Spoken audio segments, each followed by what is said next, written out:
जंगल में एक नागिन अपनी छोटी सी बेटी को लेकर एक मिट्टी की टीला के अंदर रहने के लिए आती है। उस जंगल में सब मिलकर खुशहाल जिंदगी बिता रहे थे, लेकिन भगवान को भी शायद इतनी खुशी मंजूर नहीं थे। एक दिन दो सरकारी रेल दफ्तर के ऑफिसर्स आते हैं। उन लोगों के बीच जो बातें होते हैं वो सारी बातें नागिन अपने कोठरी में बैठ के सुनती है। ये जगह एकदम ठीक ठाक है रेल पटरी को लगाने के लिए। इधर से रेल को चलाना कितना जरूरी है वो तो हम सबको पता ही है। वो सब तो ठीक है, लेकिन इतना सुंदर जंगल काट जाएगा, इसलिए मुझे थोड़ा बुरा लग रहा है। हाँ, पर कुछ अच्छे कामों के लिए कुछ तो कुर्बानी देना ही पड़ता है। अब क्या किया जाए? जंगल तो कटेगा ही, ये मिट्टी के टीला भी तोड़ना होगा, क्योंकि रेल लाइन तो इधर से ही गुजरेगा। वो सब हमारे ऊपर वाला ऑफिसर लोग देख लेंगे। हम लोगों का काम सिर्फ रिपोर्ट जमा करना है। आज जाके वो कर देंगे। बोल देंगे कि ये जगह एकदम सही है रेल पटरी लगाने के लिए। फिर जंगल साफ करना, ये टीला तोड़ना सब उन लोग देख लेंगे।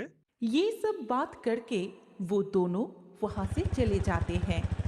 नागिन सब कुछ सुन के डर जाती है और अपने दोस्तों को बुलाती है। फिर सारी बात उनको बताती है। सब कुछ सुना तुम लोगों ने? अब बताओ क्या किया जाए? तुम लोग तो दूसरे जंगल में उड़ जाओगे, लेकिन मैं क्या करूंगी? मेरी बच्ची तो अभी भी बहुत छोटी है और कुछ दिन पहले ही तो मैं यहाँ आई हूँ। मैं इतनी आसानी से अपना घर नहीं छोड़ूंगी। लेकिन हम लोग कर भी क्या सकते हैं? उन लोगों के साथ लड़ाई करके भी हम जीत नहीं पाएंगे। तुम तो एक छोटी सी पंछी हो, लेकिन हम सब एक साथ मिलकर कुछ न कुछ जरूर कर सकते हैं। देखो, ऐसा भावनाओं में बहकने से कोई काम नहीं होगा। उन लोगों से हम जीत नहीं पाएंगे। इससे अच्छा समय रहते रहते हम नए घोंसले बनाने के जगह ढूंढते हैं। तुम चिंता मत करो, तुम्हारी बच्ची को नए कोठरी में पहुंचाने की जिम्मेदारी मेरा। हम सब एक साथ ही नए जगह के खोज में निकलेंगे। सब नागिन को बहुत समझाने की कोशिश किए, लेकिन नागिन अपनी बातों पे अड़ी रही और एक ही बात कहते रही कि वो इस जगह को छोड़ के कहीं नहीं जाएगी। इधर रेल ऑफिसर्स वालों ने अपना काम शुरू कर दिया, इसीलिए जंगल के पशु पंछियां अपने लिए दूसरे जगह खोजने में व्यस्त हो गए। लेकिन नागिनी ना तो कहीं गई और ना तो कोई नई जगह ढूंढी।